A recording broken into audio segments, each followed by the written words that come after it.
오늘 어떤 말씀을 선포할까 고민을 많이 했습니다. 추수감사주일이기 때문에 감사 주제에 대한 말씀을 선포할까, 또 해마다 추수감사주일에 또 절기 설교를 또 제가 또 한 적이 있어가지고 왜 우리가 감사해야 하나, 왜 하나님은 우리에게 감사를 왜 요구하시는가, 많은 감사의 제목들이 있지만 궁극적인 감사의 제목은 이거라고 생각해요. 따라하겠습니다. 내가 너에게 영생을 주었다. 내가 너에게 생명을 주었다. 이게 가장 궁극적인 감사 제목이 아닐까 생각합니다. 그래서 오늘 요한복음 11장인데 내가 부활이요, 내가 생명이다. 할렐루야. 아멘. 물론 죽은 나사로를 살리신 사건이지만 이 사건이 결국 우리에게 말하는 메시지가 무엇입니까? 내가 너에게 생명을 주었다 이거예요.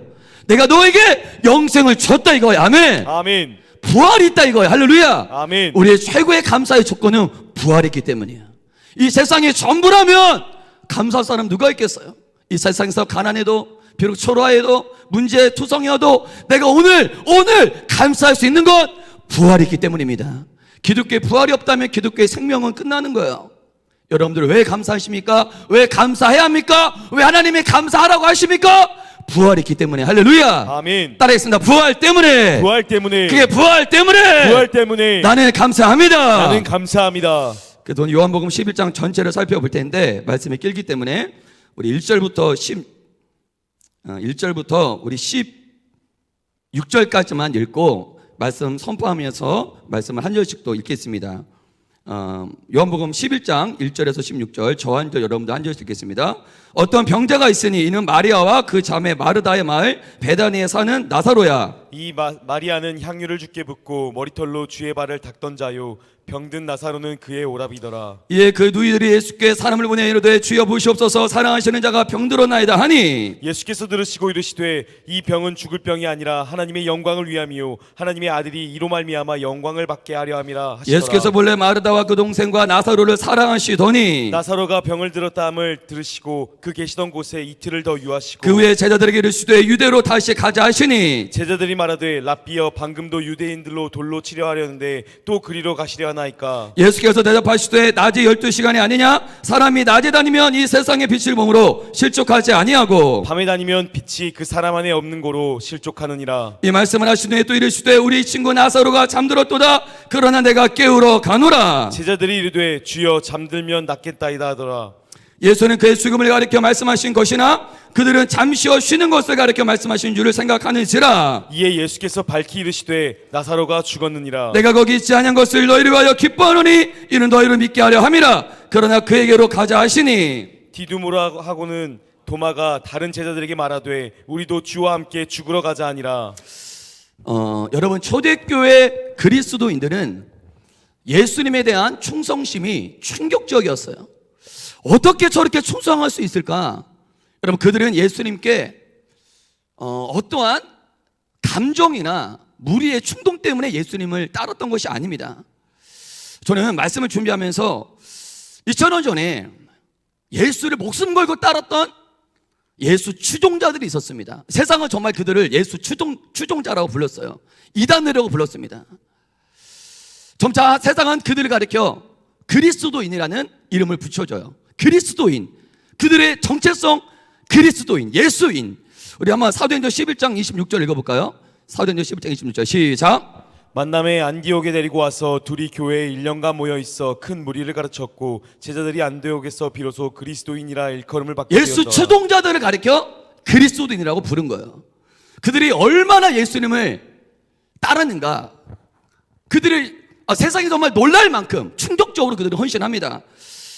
우리 사도행전 2장 44절 45절 한번 선포합니다. 시작. 믿는 사람이 다 함께 있어 모든 물건을 서로 통용하고 또 재산과 소유를 팔아 각 사람의 필요를 따라 나눠주며. 그들 사회에서는 사유재산을 다 팔아서 예수의 몸된 교회 공동체 앞에 다 내어놓는 물질적인 헌신이 이루어져요. 이거 쉬운 게 절대 아니에요. 전 재산 다 팔아서 교회에 갖다 바치는 거예요. 충격 아닙니까? 이들의 헌신은 이 정도가 아니었어요. 우리 사도행전 7장 59절 60절 시작. 그들이 돌로 스데반을 치니 스데반이 부르짖어 이르되 주 예수여 내 영혼을 받으시옵소서 하고 무릎을 꿇고 크게 불러 이르되 주여 이 죄를 그들에게 돌리지 마옵소서 이 말을 하고 자니라. 예수님에 대한 그들의 충성심은 죽음까지도 불사했습니다. 여러분, 그 당시 예수 이름을 믿는다, 이건 내 인생을 예수께 걸겠다는 거예요. 여러분, 내가 예수 이름을 믿겠다, 이거는 신앙생활을 하겠다, 이거는 내 인생을 예수님께 걸겠다는 것입니다. 여러분, 성경이 사실이라면, 예수님이 진짜라면 내가 예수 이름을 믿겠다, 이 말은 가벼운 영역이 절대 아니에요. 가벼운 문제가 아닙니다. 가벼운 선택이 될 수가 없어요. 예수를 믿는 것 고심해야 됩니다. 여러분들 대충 예수님 믿을 거면 이거는 오해하신 거예요. 내 예수를 믿겠다, 믿지 않겠다, 이 선택은 교회 나오겠다, 안 나오겠다, 그 영역이 아니잖아요. 신앙생활 하겠다, 안 하겠다, 그런 영역이 아니잖아요. 내 예수를 믿겠다, 믿지 않겠다, 이 영역은 내 인생 전체를, 아니 목숨까지도 예수님께 걸 것인가 안 걸 것인가, 그 결정입니다. 그래서 예수님 믿겠다, 믿지 않겠다 결정 여러분들 가볍게 하시면 절대 안 돼요. 무거운 결정입니다. 여러분, 근데 초대교회 그리스도인들은 목숨을 걸었잖아요. 오늘 읽었죠? 전 재산 바쳤잖아요. 세대받는 생명 걸었잖아요. 제가 이 말씀을 보면서 우리의 질문, 나의 질문이 무엇인가? 그들에게는 과연 무슨 일이 일어났던 것일까? 그들에게는 과연 무슨 일이 일어났길래, 무엇을 보고 경험했길래 이 정도로 예수의 미친 자들이 되었는가? 저는 말씀을 이번 주에 묵상하면서 준비하면서 어떤 말씀을 고민할까? 예수, 그는 과연 무엇이 달랐나? 이건 제목 아닙니까? 뭔가 달랐기 때문에, 그는 뭔가 달랐기 때문에 예수 추종자들이 생긴 거고, 그들은 예수님을 하나님의 아들이요 그리스도라고 얘기했다고요. 오늘 우리가 읽은 요한복음의 저자인 사도 요한은 그 이유를 밝혀요. 내가 왜 예수를 하나님의 아들이요, 왜 예수를 구원자라고 말하는지. 이게 요한복음을 쓴 목적 아닙니까? 요한복음 20장 31절을 통해 사도 바울은 이 복음서를 쓴 목적을 밝히고 있어요. 한번 선포할까요? 시작. 오직 이것을 기록함은 너희로 예수께서 하나님의 아들 그리스도이심을 믿게 하려 함이요 또 너희로 믿고 그 이름을 힘입어 생명을 얻게 하려 함이니라. 요한복음의 목적은 분명합니다. 요한복음의 목적은 분명해요. 이 요한복음을 기록한 목적은 명확합니다.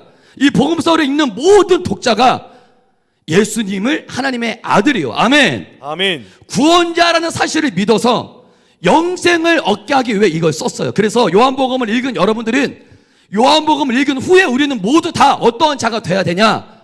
예수 추종자가 돼야 돼요. 이 요한복음의 목적대로라면, 요한복음을 읽은 후에 우리는 이 목적대로라면 예수 추종자들이 다 돼야 됩니다.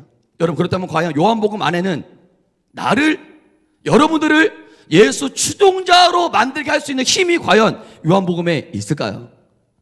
사도 요한은 그 목적으로, 그 아이덴티티, 그 정체성으로 썼어요. 내가 요한복음을 쓴 목적은 이걸 읽는 모든 자가 예수가 하나님의 아들이요 그리스도라는 사실을 믿게 하기 위해, 그걸 통해 영생을 얻게 하기 위해 요한복음을 썼다는 거예요. 그럼 그러한 힘이 이 요한복음 안에 있을까요? 요한복음은 매우 질서 있는 구조로 되어 있습니다. 사도 요한은 매우 전략적이고 매우 통찰력이 있는 그 사도였어요. 요한복음에는 7가지 표적이 등장합니다. 7가지 표적, 7가지 그 이상의 표적은 등장하지 않아요. 그렇다면 예수님은 이 땅에서 7가지만 기적을 행하셨냐? 아니에요. 수 없는 많은 기적과 표적을 행하셨는데, 사도 요한은 딱 7가지만 그의 복음서에 정리시켜요. 7가지 사건은 왜 사도 바울은 이 7가지 표적만 그의 복음서에 기록했을까요? 이 사건을 통해서 예수님이 누군지 드러난 사건이에요. 핵심적인 사건. 사도 바울의 늘 정신은 예수가 하나님의 아들이야, 예수가 구원자야, 이거를 이 목적이 늘 있어요. 이 목적 가지고 쓴 거예요. 많은 표적들을 그의 복음서에 기록할 수도 있었지만 7가지만 딱 정리한 거예요. 이 핵심이라는 거, 이걸 통해서 예수가 누군지 믿으라는 거예요. 이 표적 통해서 예수가 누군지 알으라는 거예요. 첫 번째는 갈릴리 가나 혼인잔치에서 물을 포도주로 만드신 기적. 두 번째는 갈릴리 가나에서 왕의 신하의 아들 고주 사건. 세 번째는 베데스다 연못에서 38년 된 병자를 고친 사건. 네 번째 오병이어. 다섯 번째 물 위를 걸으신 사건. 여섯 번째 태어날 때부터 맹인의 사람을 고친 사건. 그리고 마지막 7번째 표적이 저 오늘 여러분들이 읽은 죽은 나사로를 살리신 기적입니다. 여러분, 오늘 저와 여러분들이 읽은 죽은 나사로가 살아난 이 표적 안에는 예수님이 가장 공개하고 싶으셨던, 예수님이 가장 계시하고 싶으셨던 예수님의 비밀이 이 사건 안에 계시가 돼요. 예수님이 가장 중요한 정보를 계시한 사건이죠. 이 표적은. 여러분, 근데 요한복음에는 7가지 표적만 기록되는 것이 아니라 7가지 자기 선언도 등장합니다. 그러니까 7대 표적, 7대 선언이라고 해요. 나는 누구누구다. 나는 누구누구야. 나는 누구누구나라는 표현. 예수님 자신이 자기 자신을 직접 누구누구야 라고 설명하신, 나는 이거야. 내가 누구냐고, 나는 이러한 존재야. 이게 다른 복음서에는 없어요. 요한복음에만 예수님 직접 자신의 말로 내가 누군지를 설명하신 자기 선언, 이게 7가지가 등장해요. 첫 번째는 나는 생명의 떡, 나는 세상의 빛이야, 나는 양의 문이야, 나는 선한 목자야, 나는 부활이요 생명이야, 나는 길이요 진리요 생명이야, 나는 참 포도나무야. 이게 7가지 자기 선언이에요. 매우 유명한 자기 선언입니다. 여러분, 역사 일에 위인이다, 저 사람 위인이다, 그런 사람은 많이 등장했죠. 저 사람 참 영웅이야, 그런 사람도 역사적으로 많이 등장했습니다. 심지어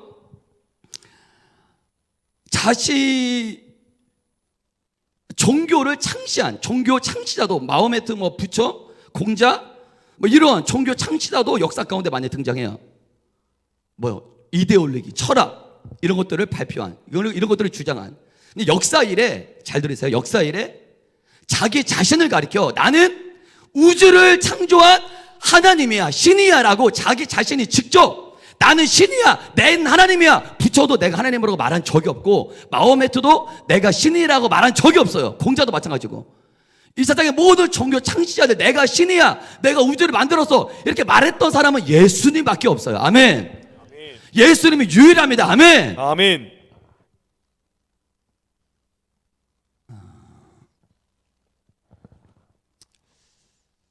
오늘 저는 7번째 표적, 죽은 나사로가 다시 살아난 이 말씀을 통해 예수, 그는 과연 무엇이 달랐나라는 제목으로 여러분과 함께 말씀을 나누려고 합니다. 여러분, 예수님은 이제 예수님께서는 이제 타이밍을 아셨어요. 어떤 타이밍이냐면, 요한복음의 순서에 의하면 예수님은 지금까지 6가지 표적을 다 행하셨어요. 이해되시죠? 아까 제가 이야기했던 병든 자를 고쳐주시고, 귀신 쫓아주시고, 오병이어로 먹는 문제 해결해 주시고. 근데 예수님께서 지금까지 예수님과 상대했던 문제, 그 문제와 지금 요한복음 1장에서 예수님이 상대해야 되는 문제는 차원이 달라요. 지금까지 예수님이 해결했던 문제는 병든 사람 고치고, 물 위로 걸으시고, 오병이어로 먹는 문제 해결하시고, 이 정도 수준이었어요. 근데 예수님이 지금 요한복음 11장 나사로 앞에 직면한 예수님의 문제는 어떤 문제였습니까? 바로 죽음이에요. 여러분, 예수님은 언젠가는, 따라해서 예수님은 언젠가는 죽음에 대한 해답을 줘야만 했다. 예수님도 알아요. 내가 언젠가는 죽음에 대한 문제, 죽음에 대한 해답을 내가 언젠가는 너희들에게 줘야 돼. 이거 예수님도 알고 있다고. 내가 병든 자를 고치고 나병을 살리고 나병을 고치고 귀신을 쫓아, 이런 정도 수준이 아니라 너희들이 가장 고심하는 문제, 죽음이라는 거 알아. 이 인류가 가장 풀어야 될 숙제, 죽음이라는 거 알아. 그거 주님도 알고 계시다고요. 그 죽음에 대한 본질적으로 가장 인류에게서도 가장 큰 비극인 이 사망 권세에 대한 해답을 주님은 언젠가는 내가 너희들에게 줘야 돼. 이걸 주님 알고 계셨어요. 그리고 그 때가 온 거예요. 그 타이밍. 마지막 7번째 표적, 죽은 나사로가 살아난 사건은 예수님 자신에게 있어서도 가장 중요한 영역, 너희들에게서도 가장 중요한 영역, 이게 뭐예요? 죽음의 문제. 이거 어떻게 해결할 것인가? 이거에 대한 해답을 계시한 사건입니다. 그리고 이 사건의 중심에는 3명의 인물이 등장해요. 우리 요한복음 11장 1절과 2절의 말씀을 선포합니다. 시작! 어떤 병자가 있으니 이는 마리아와 그 자매 마르다의 마을 베다니에 사는 나사로라. 이 마리아는 향유를 주께 붓고 머리털로 주의 발을 닦던 자요, 병든 나사로는 그의 오라비더라. 마리아, 마르다, 나사로. 이들은 남매 사이였습니다. 베다니에 사는. 그리고 이들 남매와 예수님과의 관계가 평소 어떠한 관계였는지 보여주는 몇 구절이 등장해요. 요한복음 11장 3절, 11장 5절 선포합니다. 시작. 이에 그 누이들이 예수께 사람을 보내어 이르되 주여 보시옵소서 사랑하는 자가 병들었나이다. 11장 5절 선포합니다. 제가 선포할게요. 예수께서 본래 마르다와 그 동생과 나사로를 사랑하시더니 어떠한 관계였습니까? 이들은 평소 예수님과 이들 세 남매는 매우 친밀한 관계였어요. 매우 사랑했어요. 근데 그 3절 보니까 예수님이 그토록 사랑하셨던 그 나사로가 어떤 상태입니까? 죽어가고 있는 상태예요. 누이들은 예수님한테 사람을 보내서 당신의 사랑하시는 나사로가 지금 죽어가고 있습니다. 나사로가 앓고 있는 병은 가볍지 않았어요. 생명의 치명타를 줄 만큼 매우 심각한 병이었습니다. 나사로를 지켜보는 많은 사람들은 나사로는 곧 죽게 될 것이다. 마르다와 마리아는 나사로가 살아날 수 있는 유일한 방법은 예수를 부르는 것이다. 그 예수를 부른 거예요. 내 오라버니가 살아날 수 있는 유일한 길은 예수님을 부르는 것이야. 예수님 여기 오시면 능히 고칠 수 있어. 그래서 예수님께 사람을 보내요. 오늘 여러분과 함께 나누고 싶은 첫 번째 주제는 예수님과 친밀한 관계에 있던 이 가정에 왜 죽음이 찾아왔는가? 예수님과 친밀한 관계에 있던 이들 가정에 왜 죽음이 찾아왔는가? 정답부터 얘기할게요. 요한복음 11장 4절의 말씀을 요한복음 11장 4절 시작. 예수께서 들으시고 이르시되 이 병은 죽을 병이 아니라 하나님의 영광을 위함이요 하나님의 아들이 이로 말미암아 영광을 받게 하려 함이라 하시더라. 아멘. 아멘. 하나님의 영광을 받게 하라 하심이라. 이 말이 무슨 말인지 모릅니다, 사실. 그죠? 우리 사람은 되어져야 알죠. 되어지기 전에는 몰라요. 여러분들 삶에 찾아온 모든 이슈들을 다 해석 가능하십니까? 모릅니다. 절대 알지 못해요. 우리에게 발생한 모든 주변의 환경도 우리는 해석하지 못해요. 예수님이 이렇게 말씀하시지만 해석하지 못해요. 무슨 말인지 이해를 못해요. 예수님은 6절을 보니까 이해하기 힘든 행동을 하세요. 우리 11장 6절 나사로가 병들었다면 들으시고 그 계시던 곳에 이틀을 더 유하시고 나사로가 죽어가고 있어요. 죽어가고 있다고요. 죽어가는 나사로를 마르다와 마리아는 고통스럽게 쳐다봐요.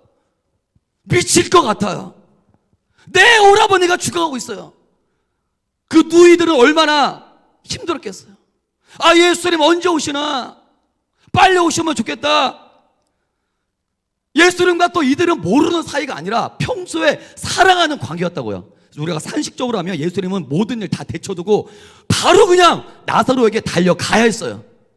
내 사랑하는 나사로가 힘들고 있구나, 내가 고쳐줄게, 막 뛰어가셔야 돼요. 근데 말씀 보니까 예수님은 그 계시던 곳에 이틀을 더 유하세요. 그 이틀 동안 예수님이 그 자리에 그곳에 머무셨던 이틀 동안 마리아와 마르다는 어떠했을까? 피가 말랐어요. 피가. 그리고 나사로는 끝내 그 이틀 동안에 죽게 됩니다. 예수님이 그곳에 머물러 계신 이틀 동안에 나사로는 끝내 죽음을 맞아요. 그리고 7절 보니까 예수님은 언제 움직이십니까? 그 후에 제자들에게 이르시되 유대로 다시 가자 하시니, 그 후에는 나사로가 죽은 후에 예수님은 멀리서도 나사로가 죽었다는 거 이미 알고 계셨어요. 이틀 후에 그 기간은 예수님은 나사로가 죽을 때까지 기다리신 거예요. 이해가 되십니까, 여러분들? 여러분, 그렇다면 예수님은 왜 나사로가 죽기 전에 베다니에 가서 그를 고쳐주지 않으셨을까요? 왜 이틀을 더 기다리셨을까요? 오늘 보면 15절을 통해 그 이유를 알 수 있습니다. 요한복음 11장 15절 시작. 내가 거기 있지 아니한 것을 너희를 위하여 기뻐하노니 이는 너희로 믿게 하려 함이라. 그러나 그에게로 가자 하시니. 여러분, 예수님이 베다니에 가셨다면 나사로는 죽지 않았습니다. 아니, 죽지 않았을 거예요. 하지만 예수님은 내가 거기 있지 아니한 것을 오히려 기뻐한다. 이 말이 무슨 말입니까? 나사로가 죽은 거 기뻐한다. 나사로와 마르다와 마리아를 보면 슬프지만 너희들을 생각하면 기쁘다라는 거예요. 할렐루야. 아멘. 이 가정은 슬픈데 그 슬픔을 통해 너희들을 생각하면 기뻐. 이 가정은 고통 가운데 슬퍼하지만 나는 이 가정을 보지 않고 너희들을 봐. 그러니까 이 나사로의 죽음은 나사로의 가정을 위함이 아니고 너희들을 위함이야. 나사로의 죽음을 통해 너희들은 내가 누군지 알게 될 거야. 내가 누군지 믿게 될 거야. 그것 때문에 나는 기쁘다라는 거야. 여러분, 그렇다면 마리아, 마르다, 나사로는 무슨 잘못이에요? 무슨 잘못이 있길래 그냥 이러한 슬픔을 당한다는 말입니까? 여러분, 제가 아까 처음에 얘기했죠. 예수님의 타이밍은, 지금 이 타이밍은 나는 부활이요, 나는 생명이야. 매우 중요한 자신의 존재. 이거를 알려줘야 될 타이밍이 왔어요. 이제 다른 거 다 알려줬고, 이제 이 타이밍은 내가 누군지, 나는 부활이야. 병든 사람을 고칠 수 있는 의사가 아닌 나는 부활이고 나는 생명이야. 난 이걸 알려줘야만 해. 너희들에게 있어서 가장 중요한 주제, 생명, 부활. 예수님은 무엇을 통해, 누구를 통해 이 사실을, 이 진리를 어떠한 경로를 통해 알려줘야 했을까? 이거 고민하셨다고. 예수님은 이 사실을 알려주기 위해서는, 내가 부활이요 생명이다라는 사실을 알려주기 위해서는 누군가는 죽어야 돼요. 누군가는 죽어야, 누군가는 죽어야, 누군가는 슬퍼야 이 사실을 알려줄 수 있어요. 누군가가 죽지 않으면 내가 누군지, 내가 부활이요 생명인지 알려줄 수가 없어요. 인류에게 가장 복된 소식, 인류에게 가장 중요한 이 소식을 알리기 위해서는 누군가는 죽어야 합니다. 예수님이 이를 위해 택한 자는 누구였을까요? 누구에게 이 큰 짐을 맡기셨을까요? 그들이 바로 평소에 자기 자신과 가장 친밀했던 나사로의 가정을 택하신 거예요. 할렐루야. 아멘. 할렐루야. 아멘. 예수님은 인류에게 있어서 가장 중요한 계시, 나 예수에 대해서 가장 중요한 정보, 내가 누구냐고? 부활이요 생명이야. 누구를 통해 이 사실을 드러낼까? 누구를 통해 이 사실을 알려줄까? 그 기준은 뭡니까? 바로 자기와 가장 가까이 있던 자들. 여러분, 예수님은 오늘도 세상에서 자신의 존재를 드러내기를 원하십니다. 할렐루야. 아멘. 하나님의 살아있는 영광을 마음껏 보여주고 싶습니다. 할렐루야. 아멘. 오늘날도 그런 사람들 있지 않습니까? 예수님, 하나님 존재에 대해서 막 그 영광을 반사시키는 사람들, 예수님 어떤 분인지 드러내는 사람들, 오늘날도 있어요. 하나님은 과연 어떤 자를 쓰실까요? 누구를 통해 이 큰 역사를 이루실까요? 그 기준, 예수님의 기준이 바로 주님과의 친밀함이라는 거예요. 할렐루야. 아멘. 예수님께서 마지막 가장 중요한 이 정보, 7대 표적 가운데 가장 중요한 부활이요 생명, 이걸 알리기 위해 주님이 택하신 자들은 마르다, 마리아, 나사로였어요. 하지만 지금 마리아와 마르다, 나사로는 이 예수님의 배경을 전혀 알지 못해요. 두 번째 주제입니다. 한계에 갇힌 사람, 한계가 없으신 예수님. 여러분, 마리아와 마르다가 직면한 문제는 죽음이에요. 죽음만큼이나 이 땅에 명확한 한계점이 어디 있을까요? 죽음은 모든 가능성이 제로가 되는 지점이에요. 모든 노력과 모든 희망이 불필요해지는 지점이에요. 아무런 희망이 필요 없을 때, 죽었을 때 뭐가 필요했어요? 노력이. 죽었는데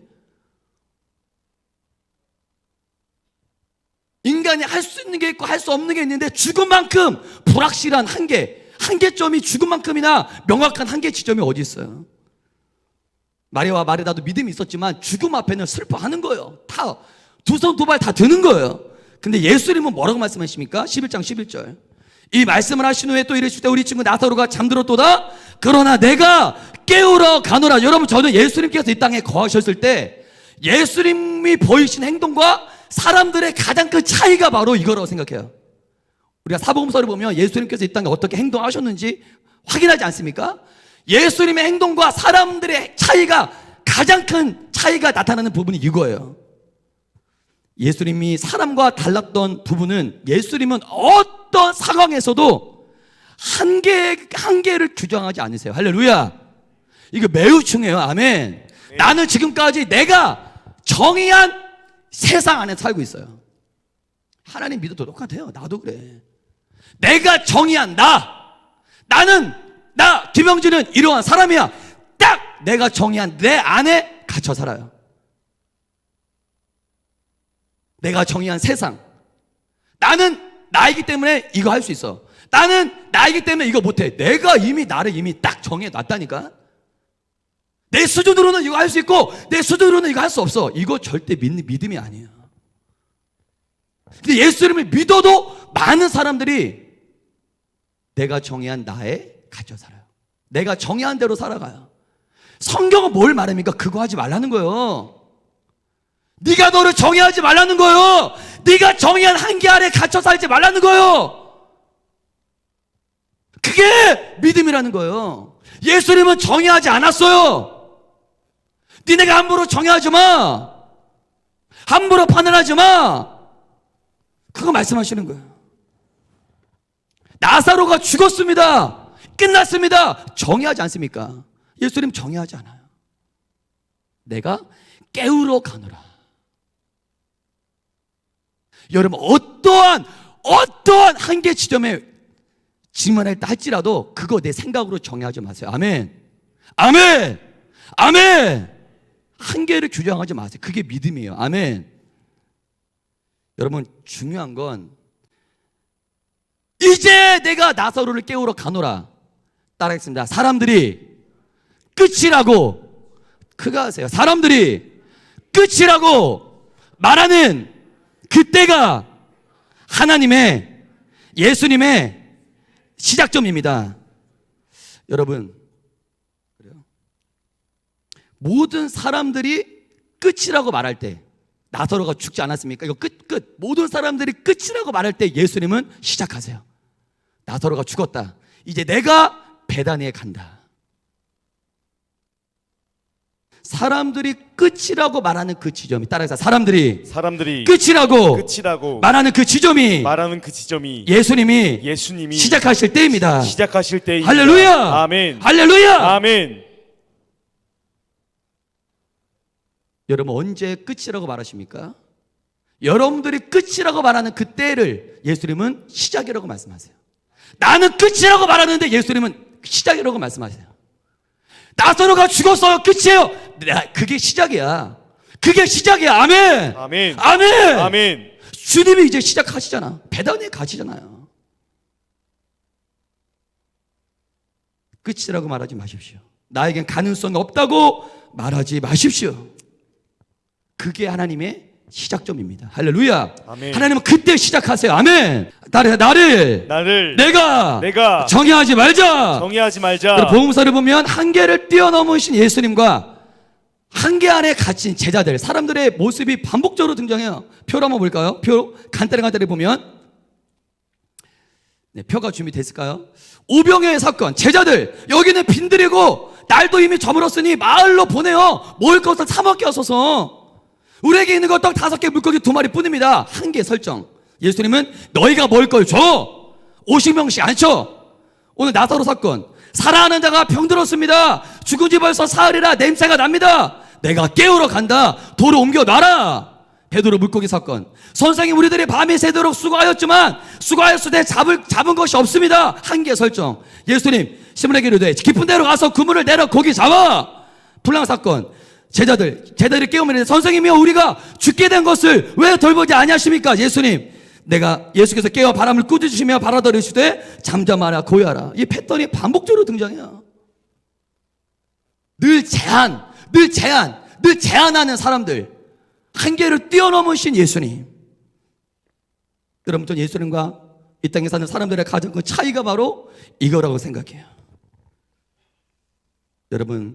여러분들은 여러분 안에 하나님의 수준이 들어와 있어요. 할렐루야. 아멘. 아멘. 아멘. 아멘. 아멘. 내 수준으로 사는 자가 믿음인지 알고 하나님의 수준대로 사는 자가 크리스찬이에요. 할렐루야. 아멘. 아멘. 아멘. 따라 내 수준대로 내 수준대로 살지 말고 하나님의 수준대로 살자. 오늘 본문 우리에게 주고 있는 세 번째 주제, 그리스도인들에게 있는 두 가지 마음. 크리스천들에게 있는 두 가지 마음.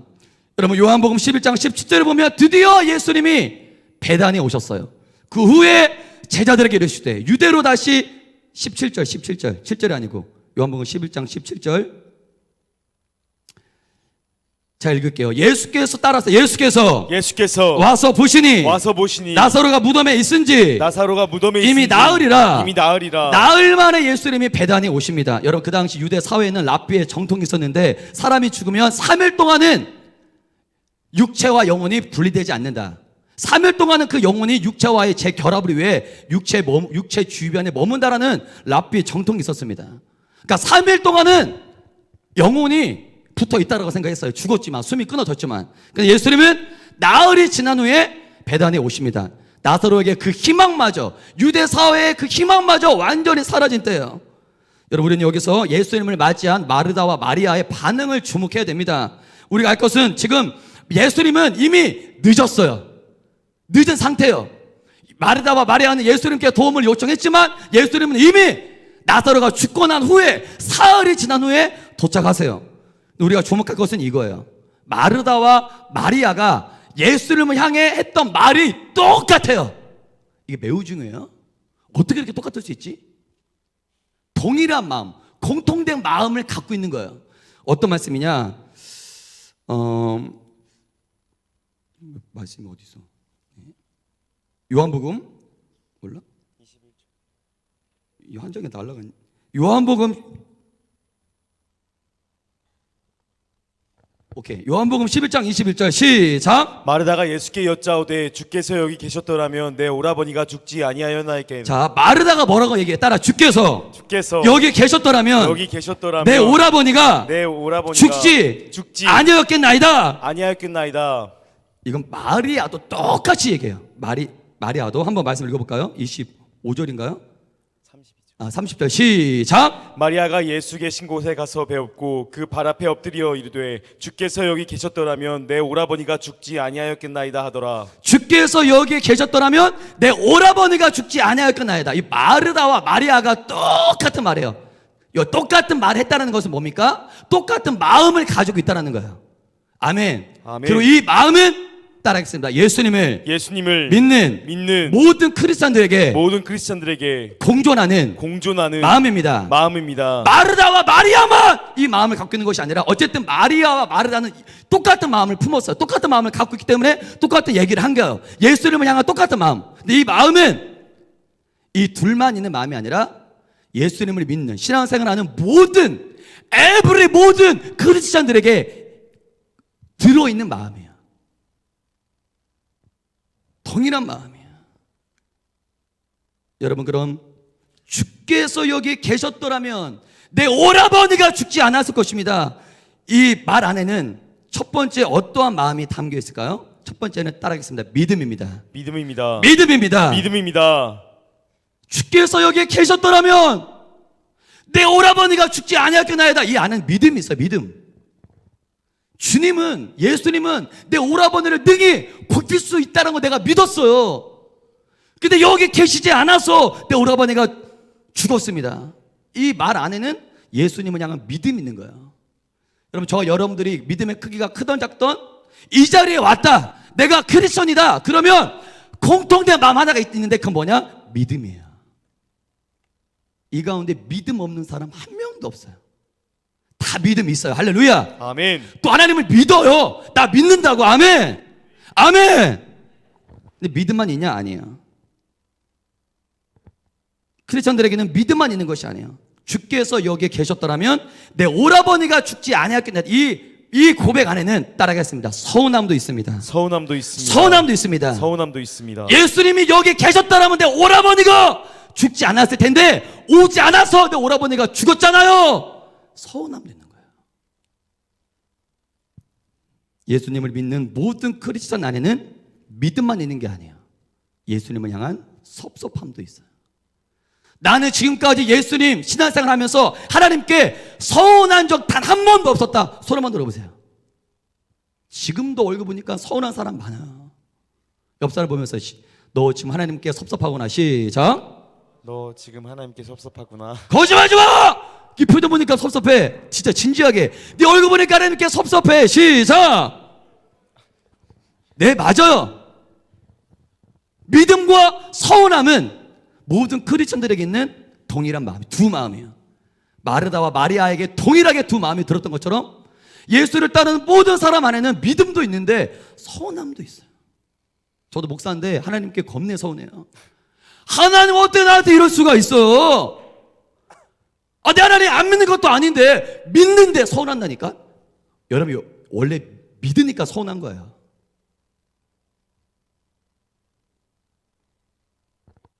마리아와 마르다가 했던 이 말에는 두 가지 마음을 보여주는 거예요.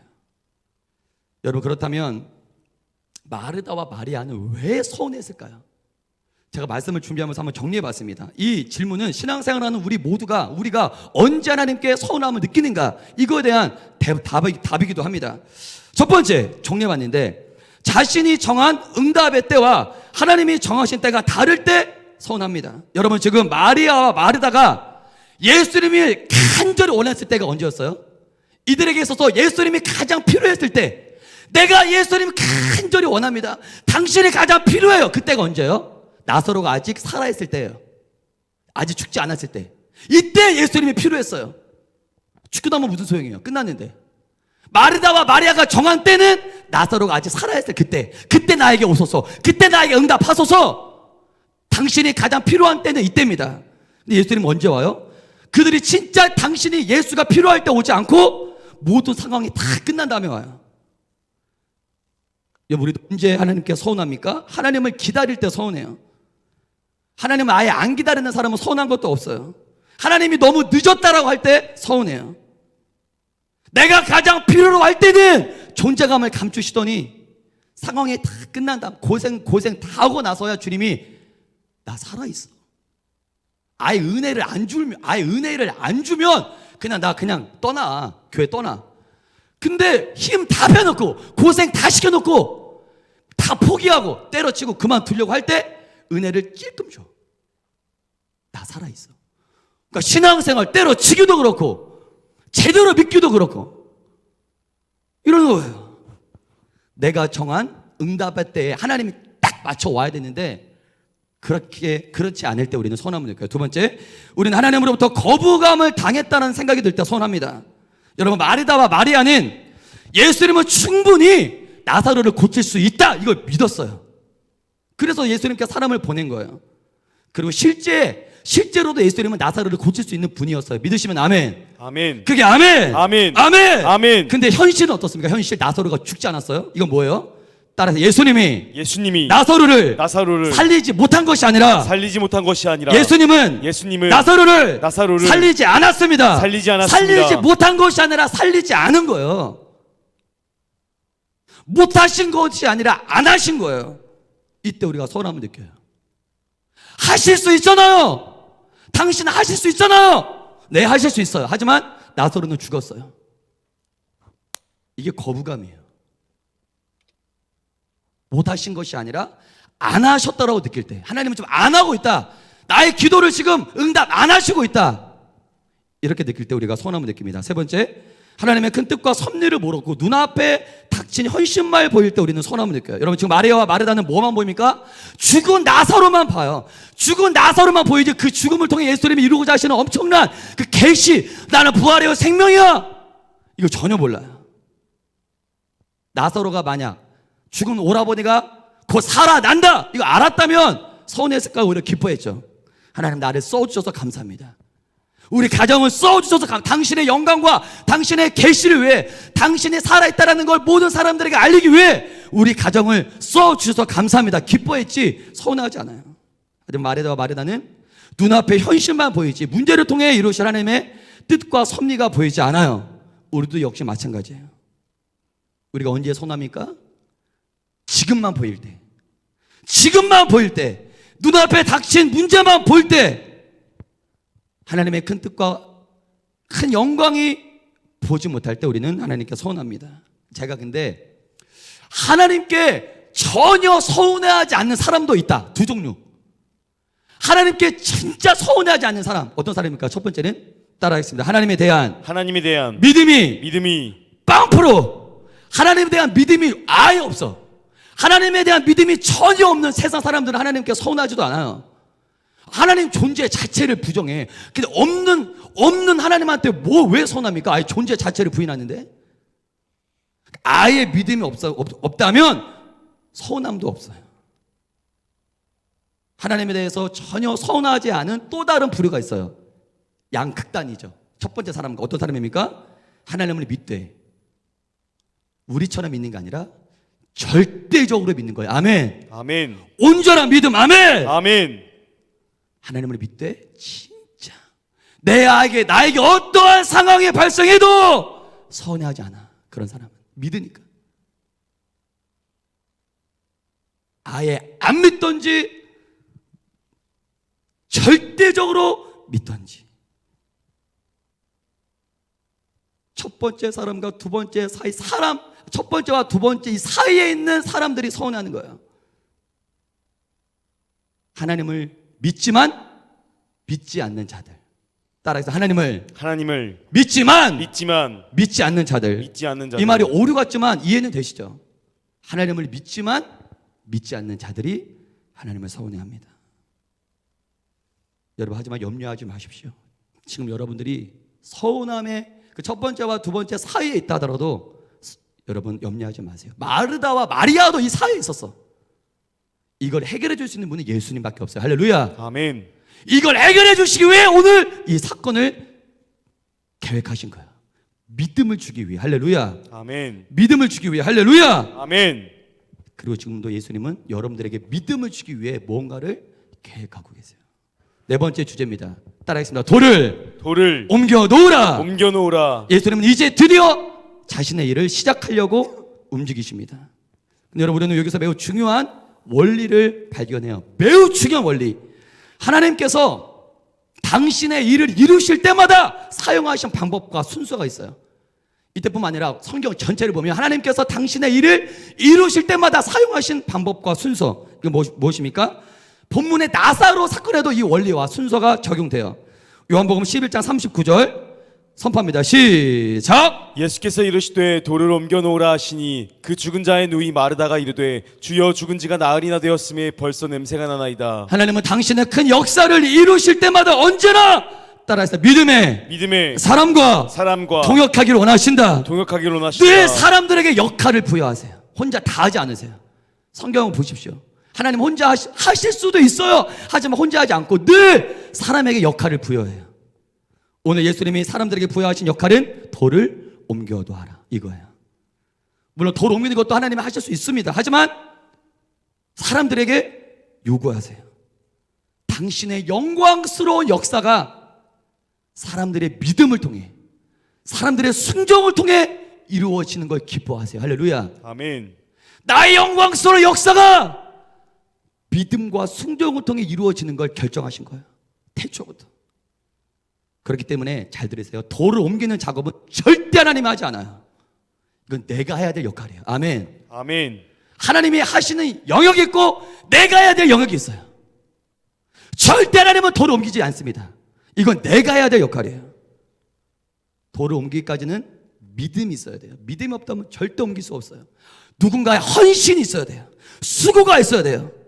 하나님의 역사가 완성되기 위해서는, 여러분들 인생 가운데 하나님의 역사가 이루어지기 위해서는 반드시 믿음과 헌신이 여러분의 삶 가운데 동반돼야 합니다.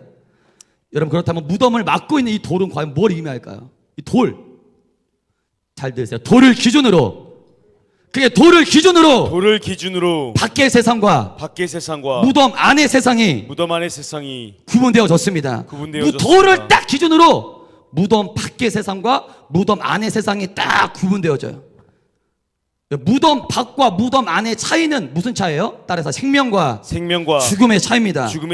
무덤 안과 무덤 밖의 세계는 완전 달라요. 무덤 밖은 생명의 세계고 무덤 안은 죽은 시체가 있어요.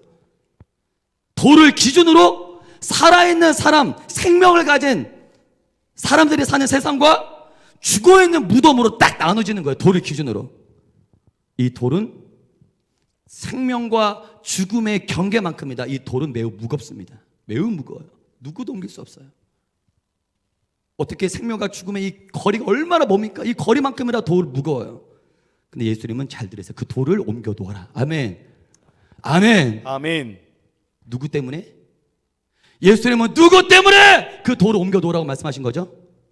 따라해서 죽어 있는 나사로를 위해. 나사로를 위해. 크게 하세요. 죽어 있는 나사로를 위해 돌을 옮겨 놓으라. 아멘. 아멘. 돌은 뭐냐면 죽은 자들, 죽어 있는 자들을 죽음의 세계에 가둬 놓는 마치 문과 같아요. 벽과 같아요. 돌 때문에 돌은 뭐냐? 가둬 놓는 거예요. 너 죽었지? 일로 와. 여기 딱 가둬 놔. 더 이상 못 나와. 한 번 죽었어? 더 이상 못 나와. 죽음과 삶으로 못 나와. 왜? 돌 때문에 못 나와요. 감옥과도 같은 의미예요, 돌은.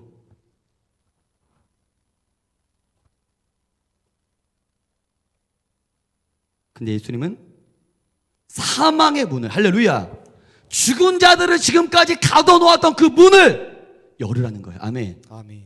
열어라. 아멘. 아멘. 아멘. 아멘. 더 이상 이제 죽은 자들을 가둬놓을 수 없다. 그 문을, 그 돌을 옮겨놔. 사망의 문을, 지옥의 문을, 불가능의 문을 열으라는 거예요. 할렐루야. 아멘. 누구를 위해?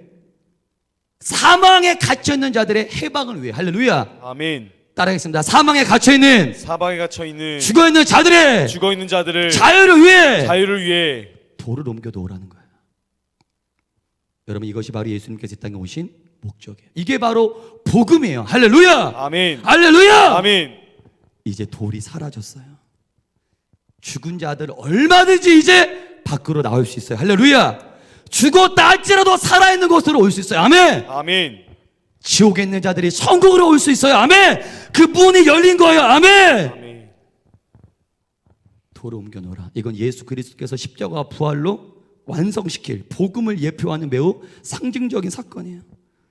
예수님으로 말미암아 사망에서 생명으로, 지옥에서 천국으로 우리는 나아갈 수 있게 되는 줄 믿습니다. 아멘. 근데 이 사건은 누구에게만 역사입니까? 우리 요한복음 11장 39절 40절 보지 않고 건너뛸게요. 예수께서 이르시되, 요한복음 11장 41절, 예수께서 이르시되 내 말이, 돌을 옮겨 놓으니 예수께서 눈을 우러러보시고 이르시되 아버지여 내 말. 42절 띄워주세요. 아니다,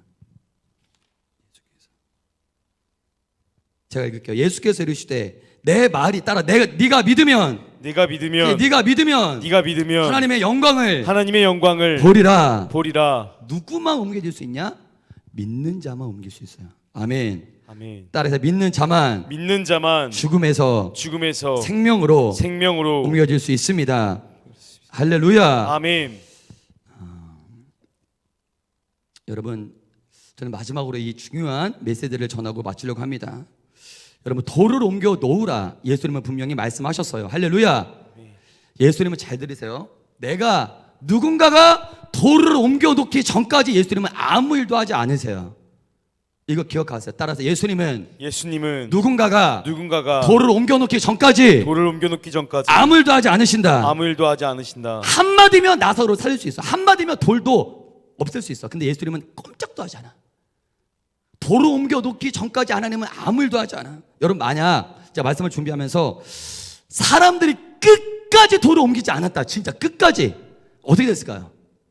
사람들이 끝까지 돌을 옮기지 않았어. 어떻게 됐을까? 첫 번째, 예수님이 참다 못해서 자신이 직접 돌을 옮기고 나사로 나와. 이게 첫 번째. 2번, 나사로 살리는 거, 니네한테는 이런 기적을 보여줄 가치가 없어. 첫 번째가 뭐라고요? 자신이 직접 돌을 옮기고 나사로를 살린다. 두 번째, 아예 나사로 살리는 걸 포기한다. 이게 두 번째. 첫 번째도 아니고 두 번째도 아니에요. 예수님은 뭘 택하시냐? 따라하겠습니다. 그 기간이 아무리 길다 해도 돌을 옮기는 데까지, 그 기간이 1년이든 5년이든 10년이든 아무리 길다 해도 예수님은 끝까지 기다리세요. 그게 예수님의 방법이에요. 하나님 일하시는 원리예요. 아멘. 아멘. 나는 포기하지 않아. 하나님은 절대 포기하지. 여러분들을 향한 하나님의 비전은 없어지지 않았어요. 아멘. 아멘. 내가 너 인생을 향한 나의 원 계획은, 오리지널 디자인은 사라지지 않아. 네가 죄를 지었다 할지라도 사라지지 않아. 너를 향한 나의 비전은 여전히 유효해. 아멘. 아멘. 아멘. 아멘. 기다리시는 거야. 아멘. 근데 왜 우리는 인생 가운데 예수님이 침묵하신 것처럼 느끼죠? 하나님의 일하심이 더디다라고 느낄 때가 있어요. 근데 그 책임을 다 예수님한테 넘겨. 하나님한테. 하나님 왜 이렇게 잠잠하십니까? 이렇게 기다리면 됐지. 내가 하나님의 일하심을 기다렸다고 생각해요. 내가 인내했다고 생각해요. 근데 본문을 통해 우리가 깨달을 수 있는 사실은 무엇입니까? 예수님이 기다리고 있는 거야. 따라하겠습니다. 예수님은 이미 예수님은 이미 모든 준비를 끝내고 무덤 앞에 기다리고 계시다. 하나님의 준비는 이미 끝난 상태예요. 아멘. 아멘. 여러분들의 기도 응답을 위한 하나님의 준비는 다 끝났다니까요. 아멘. 아멘. 예수님의 모든 준비는 끝난 상태예요. 무덤 앞까지 왔다고. 한마디면 응답돼요. 하나님이 여전히 준비를 안 하신 게 아니라 하나님은 이미 준비를 끝난 상태고, 누군가가 돌을 옮기기만을 기다리고 계신 거예요. 내가 하나님을 기다리는 것이 아니라 하나님이 우리를 기다리고 계십니다. 어떤 사람은 1년 걸려, 5년 걸려, 10년 걸려. 어떤 사람은 평생 걸려요. 돌을 옮기기까지. 그런데 하나님이 나에게 아무것도 하지 않았다고 불평해요. 얼마나 이게 안타깝니까? 여러분들에게서도 돌은 무엇입니까? 여러분, 이건 마지막 단계. 따라 돌 옮기는 건 마지막 단계다. 마지막 단계다. 항상 마지막에서 시간이 지연돼요. 이미 다 왔어요. 다 왔다고. 할렐루야. 나사로 죽었어요.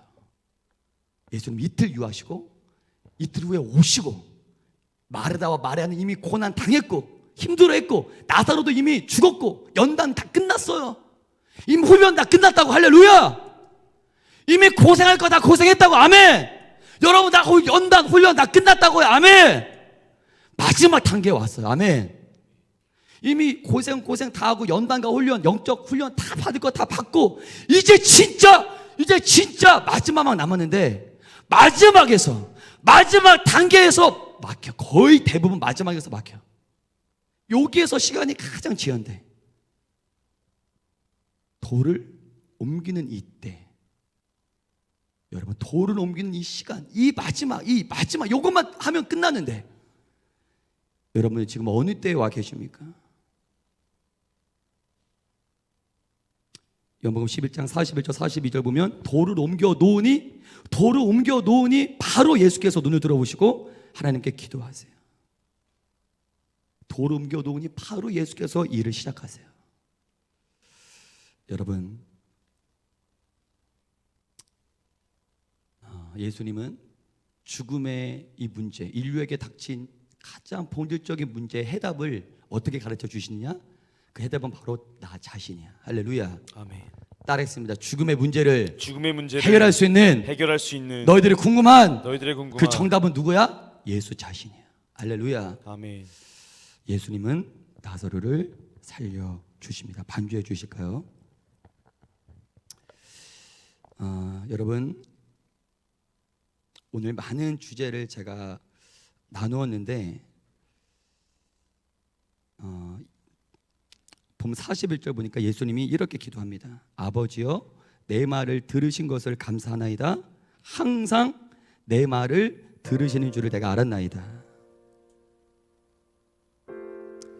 예수님과 나와의 차이, 예수님 뭐가 달랐냐? 아버지여, 내 말을 들으신 걸 감사합니다. 항상 내 말을 들으시는 줄 내가 알았습니다. 예수님은 기도에 대한 확신이 있었어요. 할렐루야. 항상 내 말을 들으시는 걸 내가 믿습니다. 그리고 그 기도의 중심에는 항상 중보기도 있었어. 중보. 이 말을 하는 것은 주변 사람들을 위함입니다. 말씀을 정리합니다.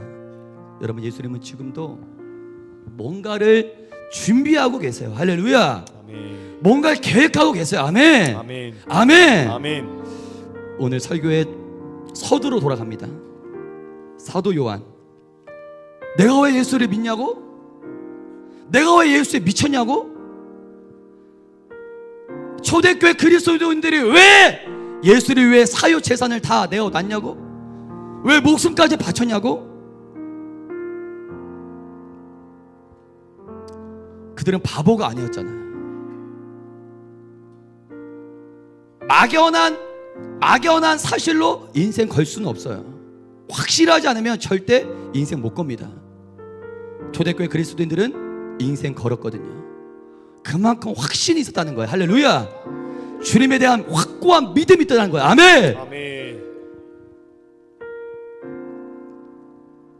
그들이 예수님을 믿을 수밖에 없던 이유, 따라갈 수밖에 없었던 이유를 오늘 요한복음 마지막 7대의 표적을 통해 살펴봤어요. 여러분, 우리가 예수님 믿잖아요. 아멘. 하나하나 꼬집어 보셔야 돼요. 할렐루야. 막연하게 믿지 마십시오. 아멘. 확실하게 믿으십시오. 할렐루야. 아멘. 아멘. 아멘. 하나하나 꼬집어 보세요. 그 예수에 대한 흔들리지 않는 믿음을 가지십시오. 아멘. 아멘. 여러분, 예수님은 지금도 여러분들 인생 가운데 많은 걸 계획하고 계세요. 오늘 이 말씀 나사로의 사건을 통해 하나님, 내가 내 주변에 나에게 일어난 많은 일들을 내가 해석할 수는 없지만 내가 믿겠습니다. 할렐루야. 때로는 하나님께 서운할 때도 있지만 하나님, 이 나사로 사건 통해 나에게 분명 여러분들에게 주셨던 메시지가 있을 거예요. 할렐루야. 아멘. 내가 하나님 믿습니다. 아멘. 아멘. 믿습니다. 아멘. 아멘. 그리고 오늘 결론, 그래서 감사합니다. 아멘. 아멘. 감사합니다. 아멘. 아멘. 그게 감사합니다. 감사합니다. 그게 감사합니다. 감사합니다. 나사로 오라버니가 이 죽음의 지경에 처할지라도 감사합니다.